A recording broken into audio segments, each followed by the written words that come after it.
Besem Haab Wehaben Weruah HaKodesh Elohe Echad. Dalam nama Bapa, Putra dan Roh Kudus, Tuhan yang Esa.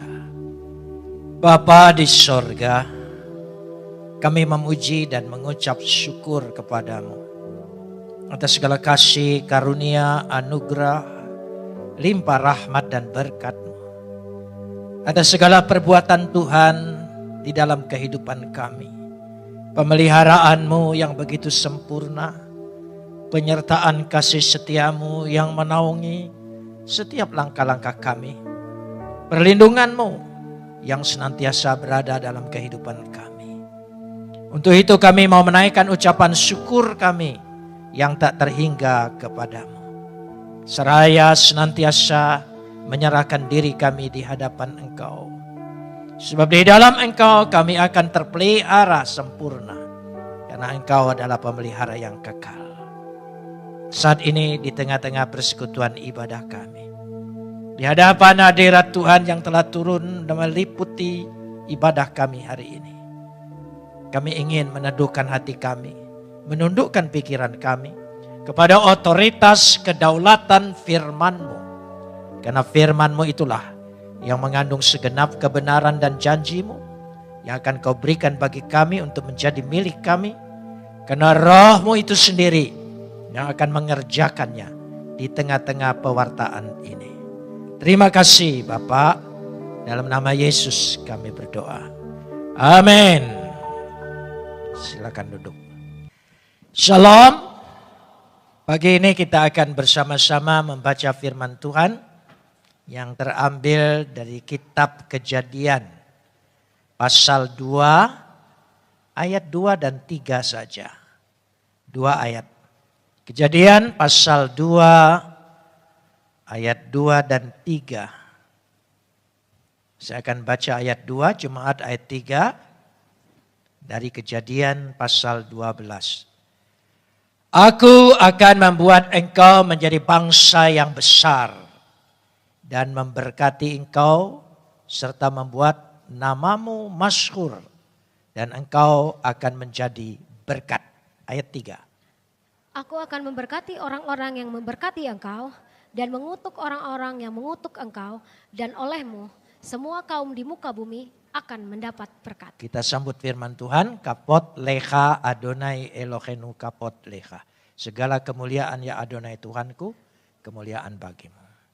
Kita belajar dari Bapak Abraham yang menerima janji Tuhan dan kesetiaan Tuhan di dalam hidupnya.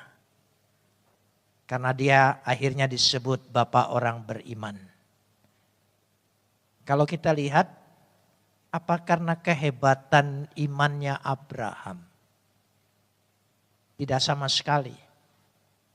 Tetapi iman yang dianugerahkan Tuhan kepada Abraham dan dipelihara oleh Abraham lalu menjadi kenyataannya.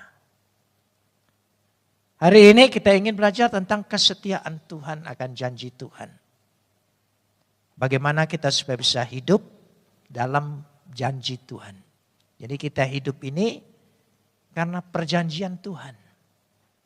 Yesus itu sendiri adalah bukti nyata karya Tuhan akan janjinya yang begitu real. Hidup kita memang kita punya kepercayaan, punya iman, punya keyakinan. Tapi kita hidup karena perjanjian Tuhan, janji Tuhan. Pada ayat yang kedua dikatakan dengan jelas sekali, aku akan membuat engkau menjadi bangsa yang besar. Tolong ingat, itu janji Tuhan. Aku akan membuat engkau menjadi bangsa yang besar. W-E-S-H. Kata W-E-S-H. S-H. Itu aku akan membuatmu dan menjadi. Jadi kata SH itu bukan hanya membuat saja, tapi membuat menjadi. Membuat sampai jadi. Itu janji Tuhan. Kalau dia berjanji, dia buat kita, dan buat itu satu proses, dan menjadi, itu hadiah dari Tuhan. Anugerah dari Tuhan. Legoi gadol, bangsa atau umat yang besar. Gadol, besar, agung, masyhur. Itu lengkap di situ. Kalau saya melihatnya janji ini, maka saya ingin mengungkapkan bahwa ada perjalanan janji Tuhan. Jadi janji itu melalui satu perjalanan. Sama halnya ketika bangsa Israel keluar dari Mesir. Dia mengadakan perjalanan di padang gurun, perjalanan melintasi laut. Dia mengadakan perjalanan. Jadi janji itu dalam perjalanan. Jadi kita ini mengimani dan percaya dalam perjalanan hidup kita, kita akan menerima janji-janji Tuhan. Via Dolorosa juga adalah perjalanan dari janji Tuhan. Kalau orang katakan janji itu satu proses, tapi saya lebih menyukai istilahnya perjalanan. Karena perjalanan itu menuntut kita sebagai tanggung jawab untuk melangkah. Melangkah, terus berjalan. Berjalan maju bukan berjalan mundur dan bukan berjalan di tempat. Kita maju. Perjalanan kita. Perjalanan dan janji Tuhan itu ada di depan. Karena itu janji itu dikatakan satu perjalanan. Ada beberapa poin di sini, 5 poin. Bagaimana perjalanan janji Tuhan itu. Kita belajar dari janji Tuhan kepada Abraham. Pada kita lihat yang pertama, janji Tuhan itu tidak melihat kondisi atau keadaan Abraham. Tidak melihat kesiapan kita. Tidak melihat kekuatan kita. Tidak. Janji Tuhan kepada Abraham akan membuatnya menjadi bangsa yang besar.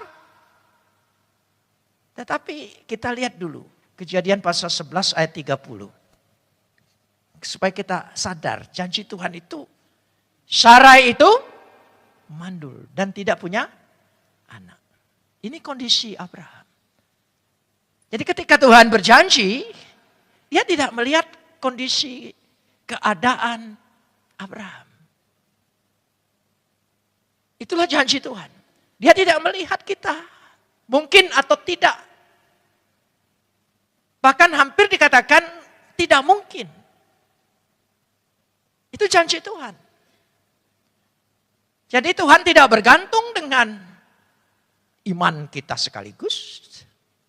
Tidak bergantung dengan kesalehan ibadah kita.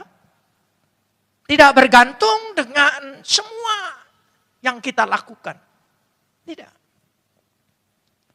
Justru dia melihat dari keadaan yang tidak mungkin. Karena itu perjalanan dalam janji Tuhan itu seringkali membiarkan kita kepada titik nol. Selagi masih ada kemampuan dan kekuatan dan harapan kita, dia tidak suka. Meskipun dia sangat suka berkooperasi dengan manusia. Tetapi dia tidak suka bahwa ada andil kekuatan manusia dalam wujud Tuhan menyatakan janjinya.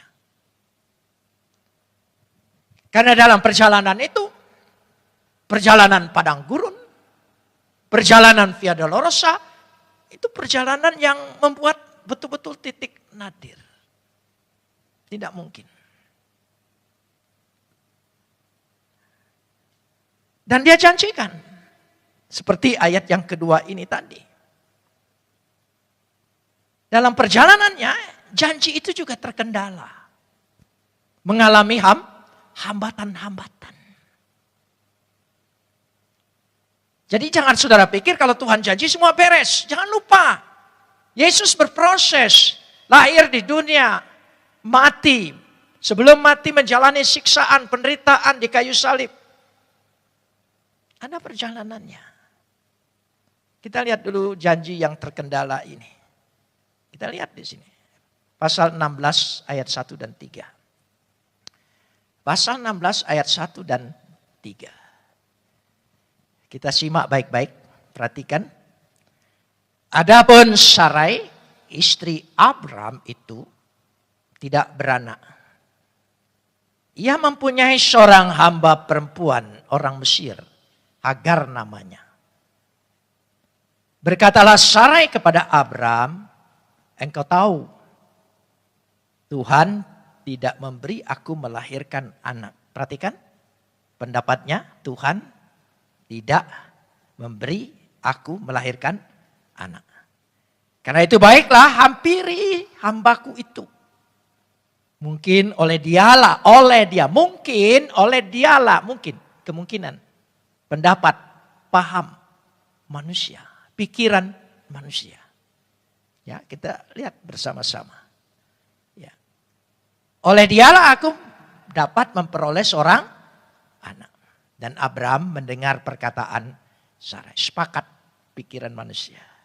Sebagaimana ketika Hawa mengajak makan buah, Adam juga menerima. Berarti sepakat. Jadi Sarai istri Abram itu mengambil Hagar, hambanya orang Mesir itu. Tolong sambung.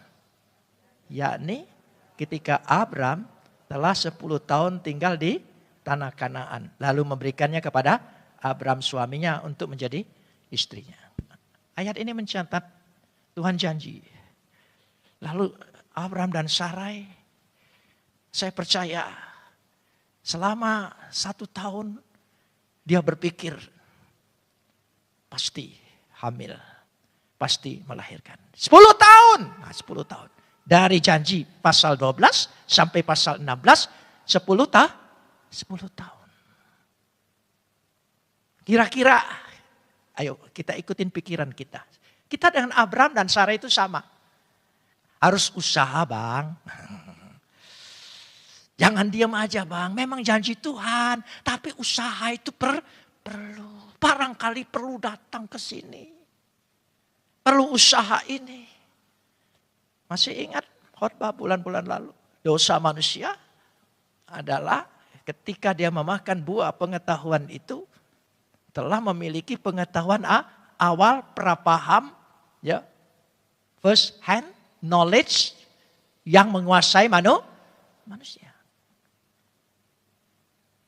Jadi ke bawah ini. Dikuasai pikiran ini. Usaha, upaya. 10 tahun. Kamu jangan diam aja. Kira-kira barangkali pertengkaran suami istri kan begitu. Ya, Alkitab tidak mencatat rinci nanti kepenuhan.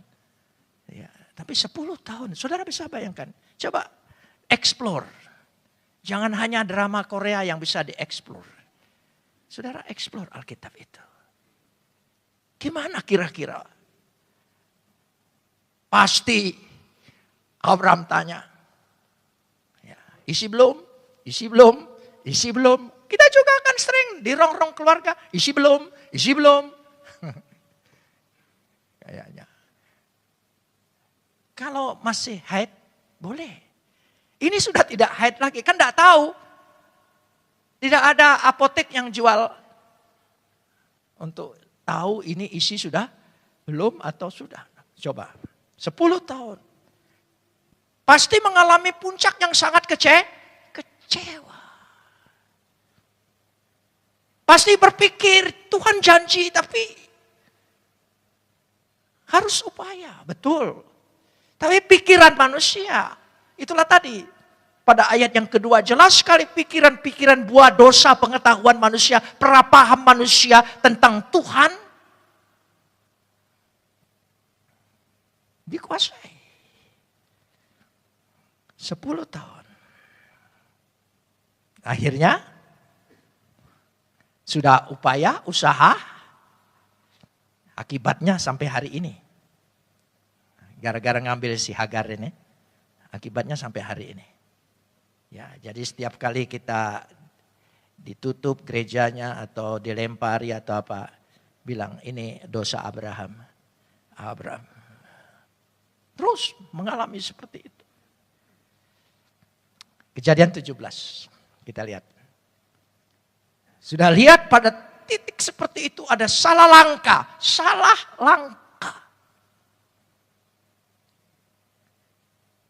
Dikatakan pada Kejadian 17 ayat 5 dan 6. Kejadian 17 ayat 5 dan 6.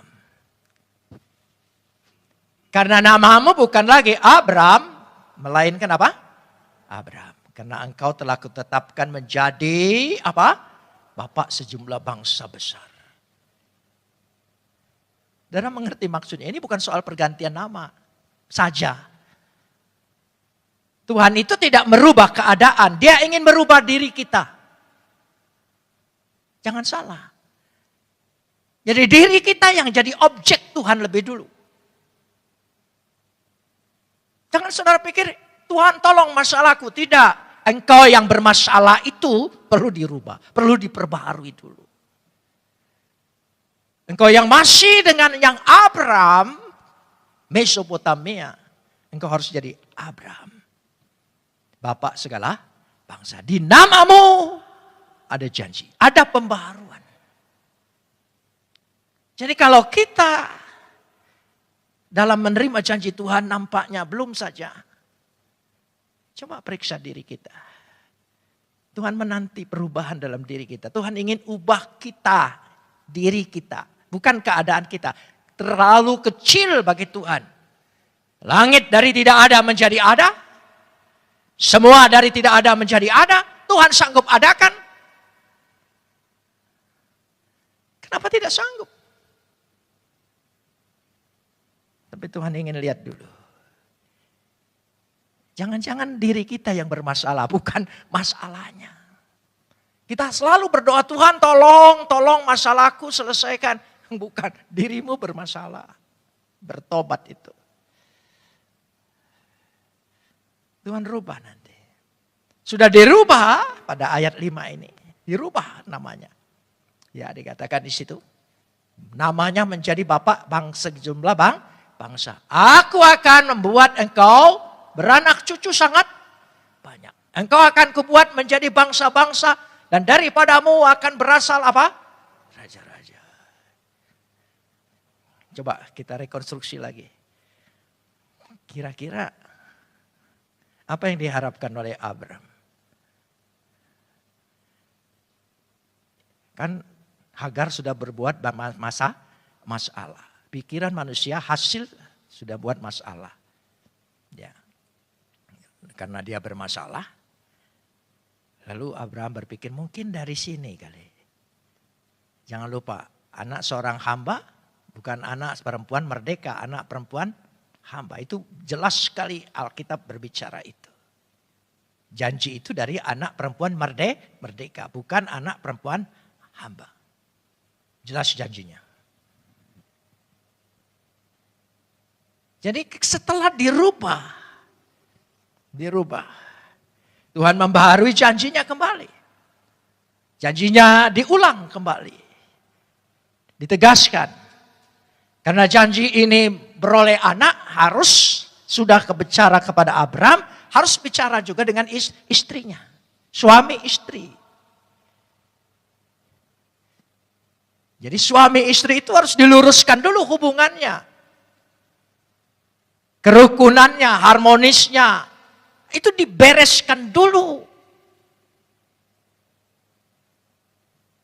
Kita lihat Kejadian 18.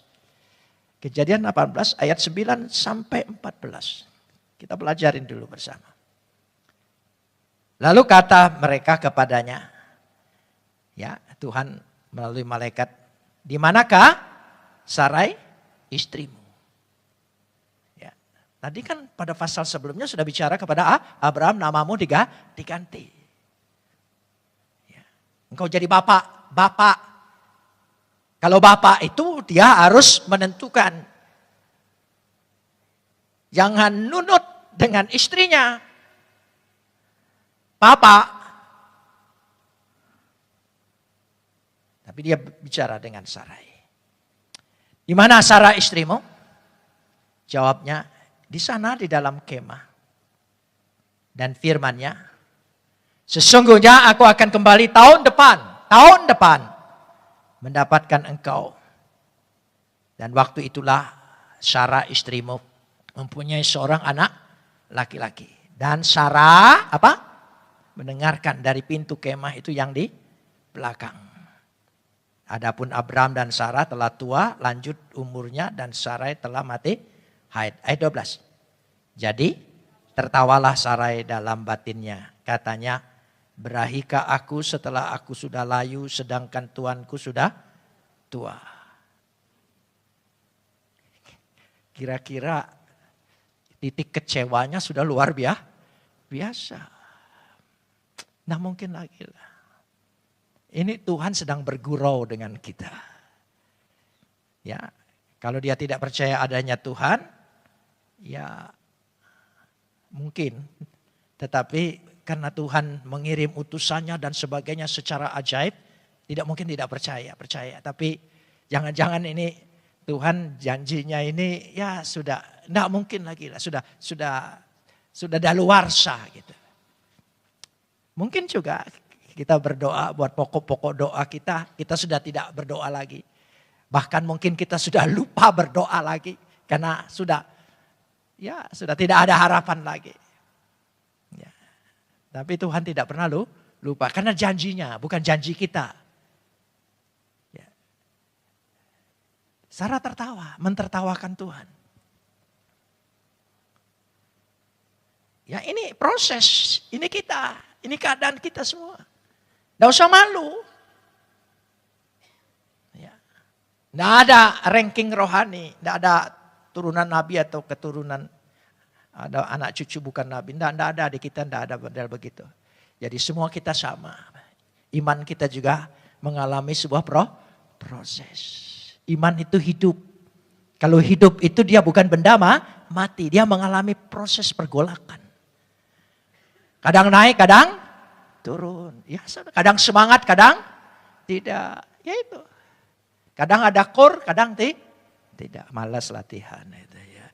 Itu enggak usah. Itu bukan kelemahan. Itu memang real kita manusia. Itu real kita, enggak apa-apa. Enggak akan saling permalukan sesama kita kan. Itulah kita, Saudara. Ya. Kita begitu. Kadang-kadang semangat berdoa gitu. Kadang-kadang, ya sudahlah Tuhan. Kehendakmu saja yang, itu dalam keadaan putus asa ngomong begitu. Bukan beriman, kehendakmu saja yang, jadi bukan itu dalam keadaan putus asa. Ya sudahlah, terserah mau Tuhan. Mau diambil, mau enggak. Kan gitu kan. Ya, kalau doakan orang tua yang sakit, tidak sembuh-sembuh. Ya, gitu, selalu kita pikir, ya sudahlah kehendak Tuhan yang jadi. Maksudnya supaya tidak ada beban lagi, panggil aja lah cepat. Begitu, itu putus asa. Pakai poles bahasanya. Terserah kehendak Tuhan yang jadi. Bohong itu, ayo. Padahal maunya jadi. Kehendak Tuhan yang jadi. Maunya Tuhan jadikan. Itu kan gitu. Tapi sudahlah. Ya. Jadi dalam kekecewaan seperti itu. Ya, ayat 14. Adakah sesuatu pun yang mustahil untuk Tuhan, pertanyaannya. Pada waktu yang telah ditetapkan itu, tahun depan, aku akan kembali mendapatkan engkau. Maka waktu itulah Sarah, mempunyai seorang anak laki-laki. Saudara, kita lanjutkan sekarang ini. Kira-kira kalau kita baca dari pasal 17 ini, ya, pasal 18, ya, ada peristiwa pasal 19, ya, ada Sodom dan Gomora. Kira-kira ada virus, ada ini, wah gimana ya, gini. Padahal tahun depan katanya bisa jadi. Pasal 19, ada malapetaka yang luar biasa. Kalau Tuhan tidak setia dengan janjinya, habislah harapan kita. Tidak mungkin kita menerima janji Tuhan. Untunglah yang berjanji itu tuh Tuhan. Amin. Beri kemuliaan bagi dia. Tuhan yang berjanji. Janji Tuhan abstrak enggak? Janji Tuhan abstrak enggak?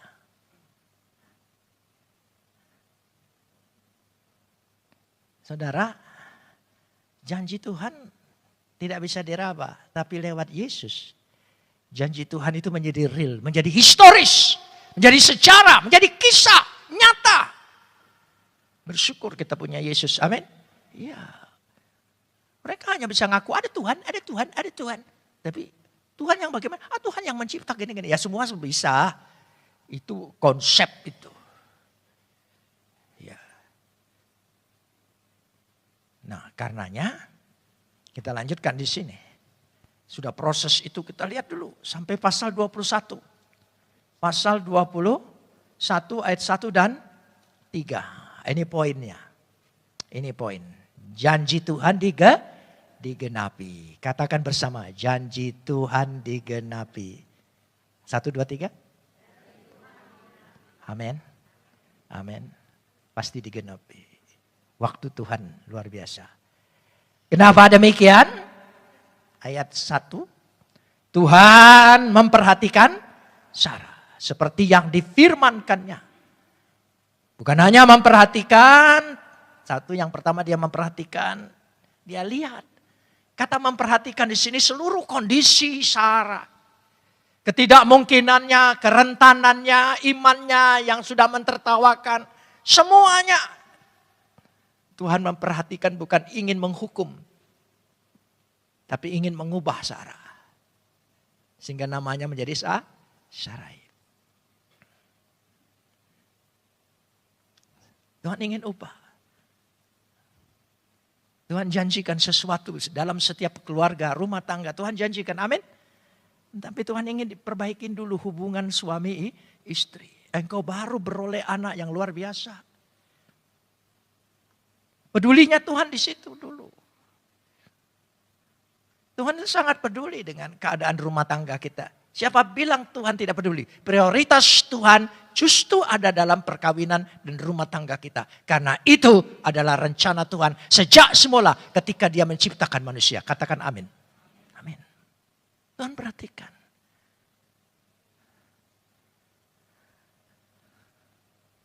Kenapa Tuhan perhatikan itu? Ya, saya ingin mengajak dulu sedikit kita melihat ya, bagaimana Tuhan itu memperhatikannya. Mazmur 128 ayat 3 dan 4 dulu. Mazmur 128 ayat 3 dan 4. Istrimu akan menjadi seperti apa? Pohon anggur yang subur dalam rumahmu. Jadi tidak bisa ingin punya anak yang baik, ingin punya keturunan yang diberkati.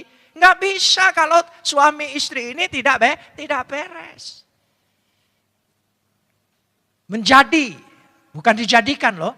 Menjadi seperti pohon anggur yang subur. Hai istri, sudah jadi pohon anggur atau pohon pete? Nah itu penting sekali saudara ya. Atau pohon jengkol gitu ya. Jadi istri yang subur di dalam rumahmu. Pohon anggur di rumahmu. Wah luar biasa saudara. Ya ini bunga bangkai di rumahmu. Anak-anakmu seperti tunas pohon zaitun di sekeliling mejamu. Baru anaknya bisa. Kita lihat ini. Jadi supaya membentuk keluarga imamat rajani ini yang kita utamakan. Ayat yang keempat. Sesungguhnya demikianlah akan diberkati seorang laki-laki yang takut akan Tuhan. Kan bisa bergantung satu orang. Perkawinan, rumah tangga, keturunan, berkat Tuhan. Tidak bisa bergantung karena seseorang. Karena suamimu yang melayani, tidak bisa, engkau terlibat. Itu penting sekali. Sehingga dengan memperhatikan dan kedua Tuhan melakukan kepadanya Sarah seperti yang dijanjikan. Yang ketiga ayat 2 baca bersama. Kejadian 21, saya lebih cepat dari itu. Kejadian 21 ayat yang kedua. Ya, ayat yang kedua. Maka apa? Mengandunglah Sarah lalu ia Melahirkan seorang anak laki-laki bagi Abraham. Maka apa? Mengandunglah. Lalu melahirkan. Apa yang Tuhan janjikan ada langkah untuk mengandungnya. Amin. Kita mengandung janji Tuhan. Tuhan pasti tolong mengandung. Orang yang mengandung tuh percaya enggak? Bahwa itu ini nanti jadi anak jin atau apa. Loh ya, dia percaya. Dia yakin. Ini jadi enggak ya? Jadi enggak ya? Enggak, dia percaya. Mengandung. Sampai apa? Melahirkan. Mengandung, melahirkan. Mari kita ambil langkah iman dalam menerima janji Tuhan. Kita mengandung janjinya dan saatnya akan melahirkan janji Tuhan itu. Katakan amin. Itulah janji Tuhan. Mengandung dan melahirkan. Sehingga luar biasa. Itulah janji Tuhan yang sudah digenapi. Kembali lagi Kejadian pasal 12. Ayat yang kedua tadi. Ya, itu janji Tuhan untuk membuat bangsa yang besar. Latar belakangnya seperti itu, prosesnya seperti itu, perjalanannya seperti itu. Dan memberkati engkau serta membuat namamu apa? Masyhur, dan engkau akan menjadi berkat. Aku akan memberkati engkau. Jangan lupa, sumber segala sesuatu adalah berkat Tuhan. Mau karir, mau rezeki, mau usaha, mau pekerjaan, semuanya bersumber dari berkat Tuhan. Jika Tuhan memberkati, berkat itu jangan hanya dilihat materi saja, uang saja, berkat itu secara seluruh, paripurna, sempurna.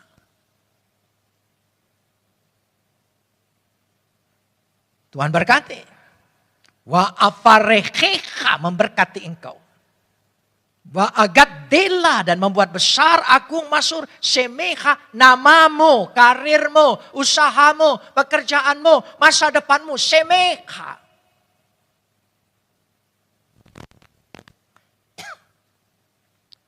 Berkat Tuhan itulah jadi sumber segalanya. Kita bukan ajaran gila berkat kemakmuran, bukan. Berkat Tuhan tidak bisa disebut hanya kemakmuran dalam arti materi. Kita tidak. Kesehatan berkat Tuhan. Ya, kecerdasan berkat Tuhan. Akal budi berkat Tuhan. Tuhan buka peluang-peluang usaha. Orang lain tidak membacanya. Kita membacanya. Itu berkat Tuhan.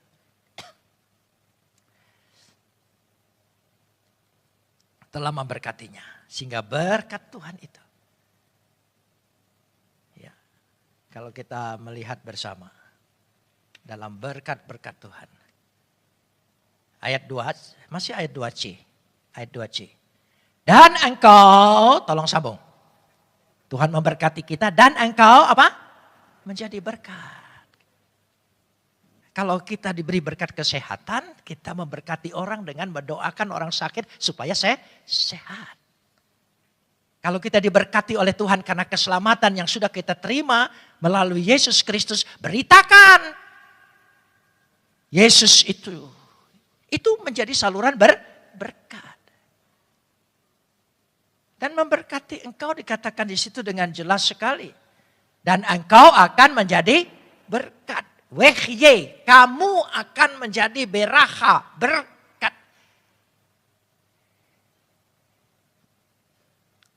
Jadi berkati Tuhan harus mengalir. Amin.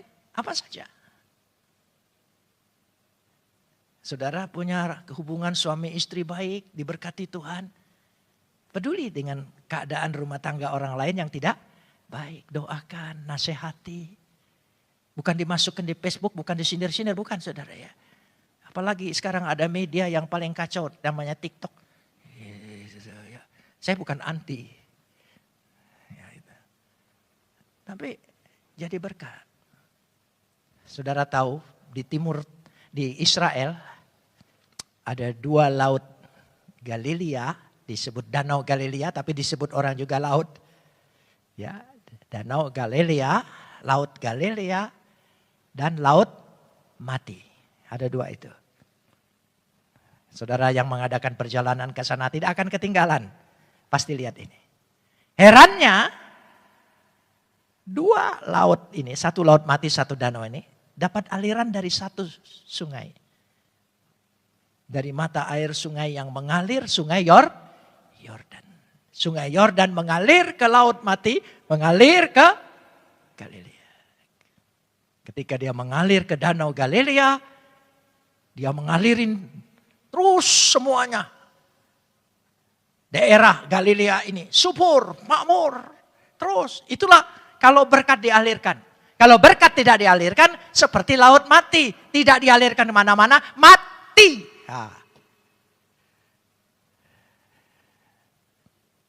Mati. Dapat ditangkap maksudnya? Amin. Ya, supaya kita menjadi berkat. Menjadi berkat itu tidak tunggu kaya dulu. Malahan kalau kaya tidak akan jadi berkat malahan saudara. Ya, biasanya makin kaya makin agak. Jadi lebih bagus kayanya itu pas-pasan. Gitu. Jangan terlalu kaya. Kalau terlalu kaya, ada yang bicara, Pak tolong doakan saya supaya saya menjadi kaya. Setelah saya kaya, saya menjadi berkat. Enggak nunggu kamu kaya kalau kamu mau jadi berkat. Amin. Oh ya, saya tidak cerita sekarang. Berkat itu mengalir. Luar biasa dahsyat. Tidak usah heboh-heboh. Ya. Kalau mau berkorban, jangan dimasukin TikTok heboh gitu. Tidak usah saudara. Berkorban saja. Amin. Ya maksud saya berkorban persembahan gitu. Bukan. Ini kebetulan ada korban jadi jangan salah tafsir. Gitu ya. Jadi itu diberkati. Jadi dengan demikian kita melihat bahwa berkat Tuhan itu harus dialirkan. Dialirkan. Tidak usah heboh. Diam-diam, bergerak, bergerilya. Injil diberitakan, kabar baik diberitakan. Tidak usah aneh. Kalau ada pesantren nyanyi Havenu Shalom. Ya, itu. Sumbernya di sini juga saudara. Sumbernya. Karena anak perempuannya saya yang jadi dosennya. Gitu. Saya kenal baik, kenal betul. Karena murid saya. Walaupun tidak dibayar ke IAIN, setia datang terus. Memberikan seminar, ajaran. Hasilnya ada. Havenu Shalom masuk sana. Oh iya. Tahun 80, kita bukan ingin sombong ya. Maafkan kalau ada sombong sedikit, maklum ya. Intern sedikit. Yang mempopulerkan kata Shalom itu siapa? Dulu dikritik. HKBP keluarkan surat resmi. Sudah ada selamat pagi, selamat siang, selamat sore, selamat malam. Pakai shalom lagi. Ini, memang waktu itu antisemit masih melekat. Di gereja-gereja yang dari Eropa ini. Nah, itu. Akhirnya sekarang Jokowi shalom. Nah sudah. Ya, gitu. Lagu-lagu Ibrani apa itu? Terakhir dikritik, sudah jelas pendeta, kenapa ganti abuna? Gitu, saya bilang dekat dengan abu ya. Abuna, kalau pendeta nggak dekat, jauh. Ya sudah ada pendeta. Anda tahu nggak asal kata pendeta itu dari Buddha, Hindu. Baru diam dia. Ya, sudah sampai di situ. Jadi berkat itu tidak usah heboh. Amin saudara. Berkati. Tidak usah begitu mau jadi berkat. Foto dulu, masukkan di Facebook. Alah, itu bukan berkat. Itu curi berkat. Itu. Ya, kita lanjutkan sekarang ini. Ya, ayat yang ketiga. Aku akan memberkati orang-orang yang memberkati engkau. Aku akan memberkati. Dan mengutuk orang-orang yang mengutuk engkau. Ya. Ayat yang terakhir, ayat 3, kalimat yang terakhir. Dan olehmu, tolong sambung apa?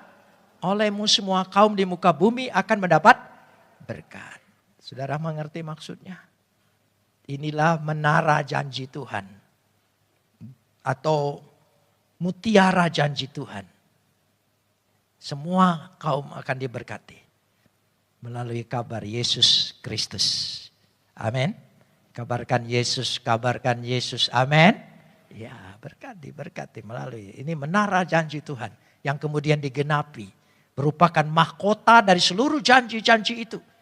Sebab janji ini sesungguhnya menunjuk kepada kedatangan Mesias. Yang di dalam dia janji itu digenapi. Karena dia ya dan amin. Yesus namanya. Beri kemuliaan bagi Yesus. Luar biasa. Mari kita menjadi berkat. Karena Tuhan yang kita sembah, Tuhan yang setia dengan janjinya. Dia tidak pernah lupa, tidak pernah lalai, tidak pernah menunda. Hanya ingin merubah diri kita. Satu itu ingin merubah pribadi kita. Bukan lagi pribadi Abraham, tapi pribadi Abraham. Bukan lagi pribadi berpikir aku dan Sarai punya anak, keluarga itu. Nah, dia berpikir bapak bangsa-bangsa. Jadi kalau punya visi itu jangan kecil-kecil, besar.